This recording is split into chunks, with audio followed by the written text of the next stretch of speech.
Hello everyone, and once again, welcome to another episode of the NPC Dungeon, the show where I, your host and game master for the time being, share with you little tips and tricks for being a good dungeon master or game master, and even share the occasional story. But now, as you can tell probably from the title of today's episode, this one falls into the former category, and it's one that I've been talking about doing for a while. Today, I'm going to elaborate a little on how I like to structure the encounters that I generate for my games. So let's learn something.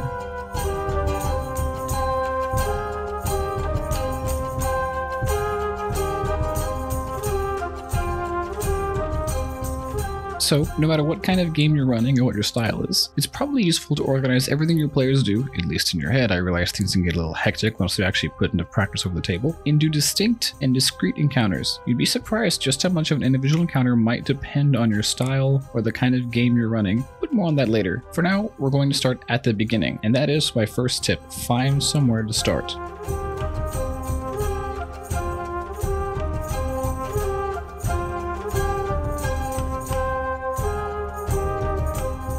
This may seem more like a piece of advice that falls more into the category of how to come up with encounters. And if this is your first thought, you'd be completely right. It absolutely is. But here's a little secret. There's no single path or order or linear progression with which you have to create your encounters. Not only does everyone have their own unique way of planning and working that works for them, but often you might find yourself working in a very non-linear or sporadic kind of way when you're planning for these things. For example, you might create an NPC first for an encounter in which the players will come across a very important figure. A good reason to do this might be because this is a very character-driven interaction, and it could go many different ways depending on what the NPC does. So that can kind of help you know quite a bit about what you need to plan for in terms of the actual action of the encounter. Will the NPC in question try to attack a bunch of nearby owlbears? I'm sure your players would love that. Will they try to run away? Will they try to fight the players? In another encounter, you may start with a location. If your players are in a very interesting place, with a lot of what I like to call moving parts, that is just things they can interact with. I went into more detail about this in a more recent episode on combat. If you haven't checked it out, feel free to give it a listen.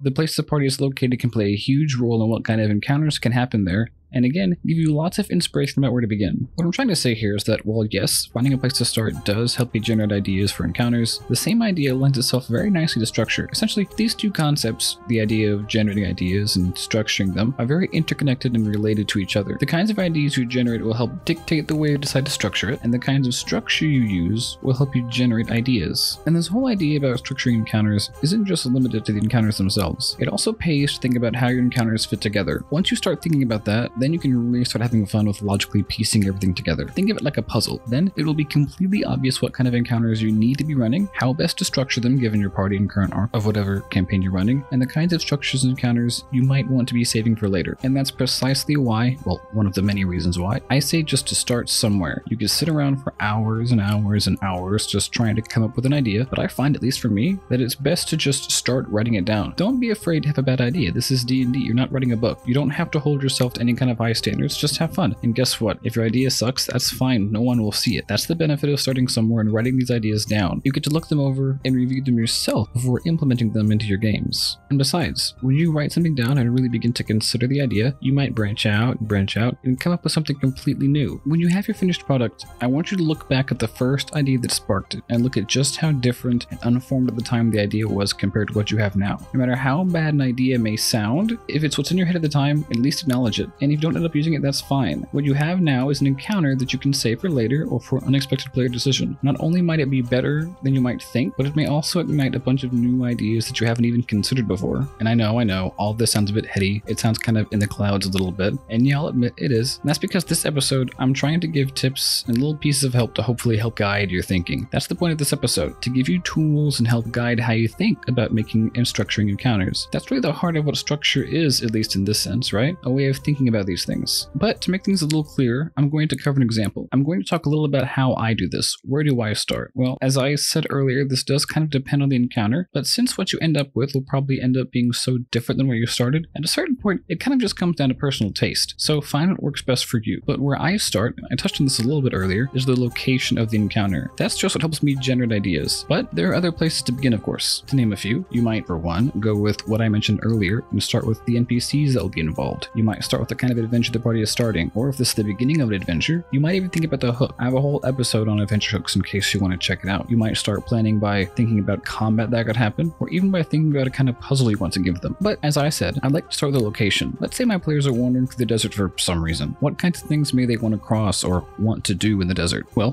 one very obvious thing they might want to do is get out of the desert, or at least seek some kind of shelter. But the goals obviously depend on the party. If they have a spell or an item that will create shelter for them, this might not come into play. They may instead just simply try to head off to whatever they came to the desert for, in which case you can start planning the dungeon or make a few encounters for them to run into along the way. And what you make for them here will obviously depend on the kind of story you're trying to tell. If they're on a treasure hunting mission, where are they getting the treasure from? Is it some ancient pyramid or old temple? You could even try to make it interesting by asking what kind of state it's in. Is it old and in disrepair? Has it sunk under the sands or floating high above the ground? And what about on the way? Maybe they aren't the only ones after the treasure. Maybe they have a rival or a friendly scholar or even a nefarious evildoer after the same thing. And what about the world this takes place in? Does the path your party take pass some kind of trade route? Does it require them to trespass into a king's territory? Is the political climate tense where even the slightest transgression might be an act of war? And what about the item? Will anyone miss it and try to come back and take it back from the party? Hopefully you can kind of start to see how you can tailor this to your own encounters and fit this into your own world and stories. Anyway, I've talked a lot about how and not a lot about structure.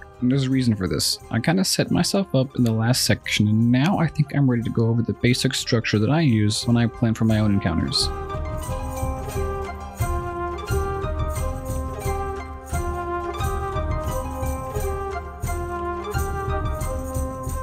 So you can have ideas and inspiration for things all day long, but if you don't have some kind of progression attached to your idea, then you simply don't have an encounter. I like to think of my encounters as having three basic parts. I call them the hook, the action, and the goal. I started thinking about it this way very, very long ago, and now I don't even have to think about it. It's just so integrated into how I do things. I'll explain it by going through and talking about each part individually, then I'll run through some examples and go over why each part is important, and we'll even talk a little bit about what can go wrong with it as well. Let's start, like I like to do, at the beginning and begin with the hook. It's the easiest part, at least in my opinion, and this is where you find a way to introduce the encounter to your players. The hook is the introduction to the encounter, so it grabs them in and gets them beginning on whatever you have planned for them. And unless I already have something in mind, this is often where I actually begin to generate ideas. That's part of why I mentioned that point of starting somewhere and generating ideas first before I got into structure and started with this part of my episode. And you don't have to get too complicated with it. As I said before, I already have a whole episode on adventure hooks, and a lot of what I said there still applies here to hooks for your encounters, so I won't spend too much time on it, but to give a brief example, it could be as simple as your players coming across a mysterious figure in a rickety old house in the middle of a swamp, or a deep, dark forest they happen to be in at the time. Once you ask yourself, what if they go in, you're already branching out to begin coming up with new ideas. What if they don't go in, or do whatever encounter you have planned? That's fine. That's another hook. What other kinds of encounters do you have planned for in this area? By the way, that's another reason why I like to start with a location. It's a good way to keep yourself open-minded and keep your encounters open-ended. And besides, giving them choices like this can help your players not only feel more immersed, but also help them become even more attached to whatever encounter they eventually encounter because they chose to do it in that case. As a quick side note, another way to help engage your players in whatever encounter you're running is to have the hook be directly related to something one or more of them actually did, a decision they made, a choice they made. Maybe you have a player that's been using magic to commit crimes. If your world includes some kind of council that oversees the use of magic, they might pay the players a visit. This kind of thing works even better if it helps to drive the story forward as well. Maybe the council is related to whatever overarching plot you happen to have going on as well. And of course, you have a lot of other things to consider as well, like why is whatever is happening?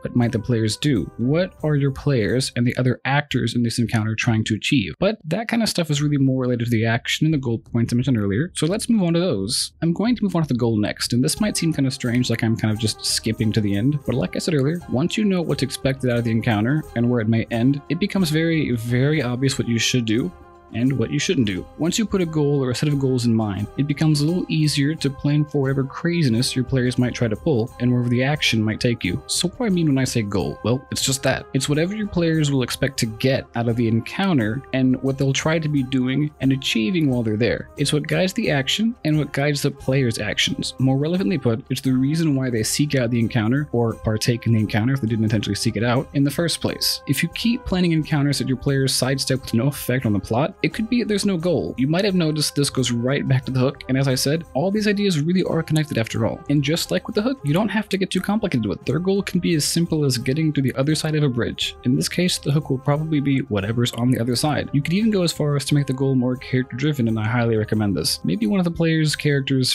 family members or someone from the backstory or something has been kidnapped and waits on the other side of a bridge the party has tracked them down to. But whatever this is for you clearly depends on your campaign and what's going on in your story at the time. And it can even be as simple as survive or escape. Of course, your players may not wish to escape or just survive. They may have another goal in mind, and that's fine. Remember, you create the story and set up the goals for them, and then they choose what to do. When they make a decision, what they're really doing is choosing a goal from a set of contingencies you laid out or something you didn't plan for, but can adapt to with that toolbox I'm always mentioning. And I'll touch on that more in a second. This idea of player choice being goal-oriented doesn't just apply to encounters, but also to little decisions both inside and outside of encounters, as well as to decisions that shape entire arcs and adventures. And it's really just good to keep in the back of your mind to help you think about things and to help you structure not only your encounters, but also how you think about them. And with decisions come alternate goals and solutions. So let's go back to the bridge example. Maybe you have a trap plan where the bridge falls through, or a guard post, or even a bunch of wild and dangerous plants and animals living across it. Your players might just circumvent it entirely with a couple of well-placed immovable rods or a deception check, and I always like to say that's a good thing. It's often said that D&D is all about problem solving, and no truer is this than with the action of an encounter. And with the action, what you're doing is you're setting up an obstacle for your players to try to circumvent and to try to get past. After all, that's all an encounter is, isn't it? It's an obstacle for your players to get past.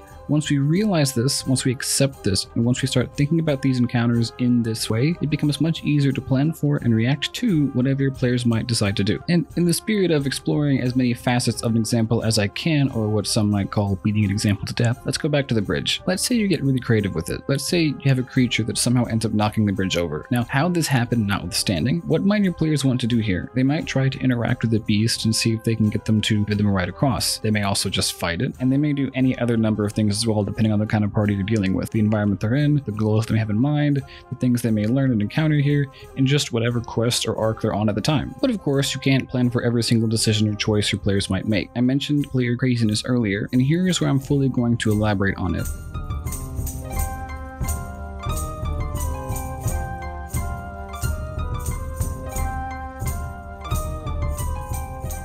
As promised, I will make a whole episode devoted to this topic in the future, but for now, let's just focus on how it relates specifically to planning for encounters. I'm mentioning player craziness because planning for this is integral for how you set up and structure your encounters that you put them through. The first thing I'm going to mention about planning for this and all the randomness your players might try to do is that it pays to, well, plan. A lot of newer DMs and GMs might be hesitant about this because they don't want to plan a whole encounter that won't end up happening, or because they want to keep their minds open for whatever the players might do, but planning does just that. Not planning for encounters and not thinking about all the different ways it might go is actually a good way to do just the opposite. And it's a good way to close yourself off and really limit the things your players can do and all the different directions your encounters might go. If you don't plan, you'll be forced to do all of your thinking on the spot. And when it comes to planning for things that don't end up happening, that's the norm. You should expect that to happen, and that should be one of the things that you plan for. Generally, you're going to need to be a few steps ahead of your players. Like I said, most of the choices they make are just options that you already have in the back of your head. My joke is that my players lose their free will the moment they sit down at the table. By this, I don't mean that I box them in and set up barriers to stop them from doing certain things. I mean that I plan for the things they'll probably want to do, so that when they decide to do something, I either know what they may decide before the option's even placed before them, or I have the tools to react and come up with a solution. And honestly, the majority of your time at the table is going to be spent coming up with such solutions on the spot, so it's useful to do your thinking ahead of time. This is where that toolbox comes in. I look at all the action of the encounter and try to figure out all the possible ways that I would go about trying to solve the problem that I placed before them, whether that be a social encounter, a puzzle, combat, or whatever else. Then I like to think about all of the things my players might want to do. It's really important to know your players, to know how they like to play their characters, and then to think about how the world might react. You can also think back to your players' goals if you have them in an encounter that invokes such a thing. An example of this would be the kidnapping across the bridge example that I mentioned earlier. But of course, and this is really what this whole section is about, you won't be able to plan for everything. The instances where you predicted exactly, great, but in the many other circumstances where you'll have to throw something together on the spot, you'll have a whole arsenal of pieces that you can pull together and forge new solutions from. This is your toolbox. And remember to keep an open mind when planning for these things. Don't attach yourself to one idea or another. One trick that I like to employ when I'm planning encounters is that I structure every solution solution that I can think of in a way so that it's still interesting. If one of your solutions ends with your players coming across a certain wizard, for example, and you really like that, to unbias yourself from it, you can have one of your other solutions involve them coming across the wizard's wand, for example, and they could still meet the wizard later. But you might be thinking, what if the wizard is important and the party needs to come across them, and this serves as a hook for future encounters? Well, that's fine. Your planning isn't just limited to planning for a single encounter. Like I said earlier, you can and should plan across encounters as well. With the wizard, or really with anything important, look at multiple encounters and try to creatively work ways that your players could find or learn these things into many different encounters as well. For an example of how I recently had to do this, let's talk about an abandoned town that my players had to go to, but completely avoided. There was an Ettercap den they were supposed to investigate here, but they ended up running into Ettercaps sooner, got attacked by a horde of hook horrors in a floof cave, and ended up running away and seeking shelter in an underground city that lay underneath the town. They learned everything they needed to know for their immediate quest here, so they had no further use of the town, even though I had some story-relevant information about an adventurer who used to live there, hidden there for them to find. But that's fine, I had a backup plan. The story eventually took them to an old catacomb, which I ended up saying held the tomb of this old adventurer. Plus, there are reasons there for them to return that I left if they ever want to. They battled something there that they ended up releasing and had to run away from at the time, but they may want to come back to in the future if the story ever evolves. As a last note on player craziness, at least as far as it relates to encounters, it, as I just alluded to, is also important to know where in the story you are. Not only does this guide their goals, their action, their decisions, and their choices, but it can also determine how the world will react, how you'll introduce future encounters, and how you might choose to bridge the gaps between the encounters that you plan. Remember, campaign is something that you and your players are doing and creating together, and while you are not the sole decider of the fate of the story, you are a guide, and you can insert hooks that evoke certain goals at different times to help nudge the story in certain directions. And if it doesn't end up working at a certain encounter, fine, just try something again later. This is exactly why it pays to know what kind of story you're telling and how you intend to tell it. In other words, what your style is. And this is my next point, know your style.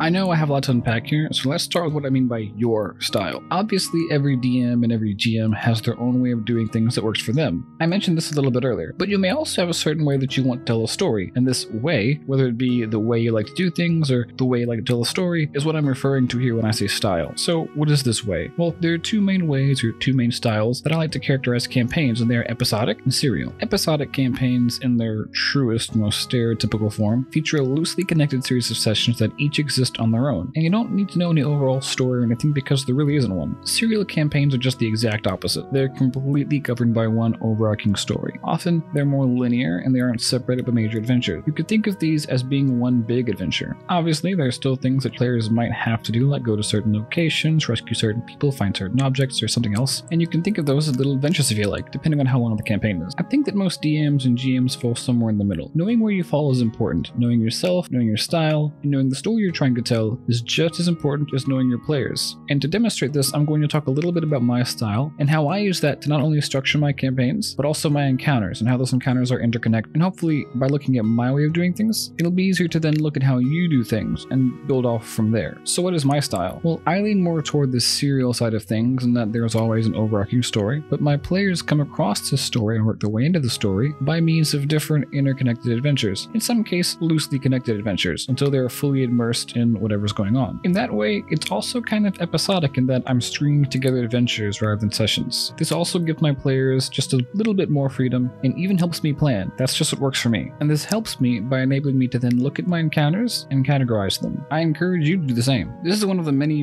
benefits of knowing your style and the style you're using to tell whatever story you're telling. My encounters, for example, fall into two very broad categories. The encounters involved in whatever my players set out to do, and the encounters they may encounter along the way. A very basic example of how this might come into play is when your players are set on a fetch quest. They have to go somewhere, and they encounter things along the way. And then when they get there will be things they have to do, like find the item they're sent to fetch in the first place. And still, there are things that may happen along the way. Obviously, these aren't very cut and dry categories, but they don't have to be. All they have to do is help guide how you think about the encounters and how you're going to piece them together. But of course, there are still other types of quests and adventures aside from just fetch quests. I encourage you to think up a few and figure out how the encounters that they're made up of both lend themselves to the style. As a quick example, maybe your players are on an escort mission of some kind. What might they encounter while they're escorting whoever or whatever they're traveling with? Those might be your on-the-way encounters, and what happens when they get there might be your main encounters. I also encourage you to think about how you would structure these encounters in your own style. Another thing that I like to do is plan all these things out. I don't use random encounter tables. I think they can be good inspiration, but by themselves, they're kind of boring, at least for me. I like to kind of form-fit my encounters for whatever might be going on in the story at the location at the time. If they're acting in the middle of a war, they might come across the aftermath of different battles. If they're in a very urban setting rife with crime, you can definitely expect people to try to rob them. Not everything has to be story-related. Sometimes you just want a fun encounter, and that's fine too. But I also like to sprinkle in little chunks of story-relevant information in those encounters. Not super important stuff, just things that might enrich the experiencer that I missed before and still want to tell them. Syncing these encounters with the overall flavor of the story and location, like I said a second ago, certainly helps this out. And as a last note, I'd try to save all the really important stuff for the main encounters. But that's all I want to say about that. I'll probably make a whole episode in the future about how I keep my encounters relevant and flavored to the story and to the location. For now, I'm going to end off with one last point, and this one zooms out a bit and goes more into detail about the progression of your planning as a DM.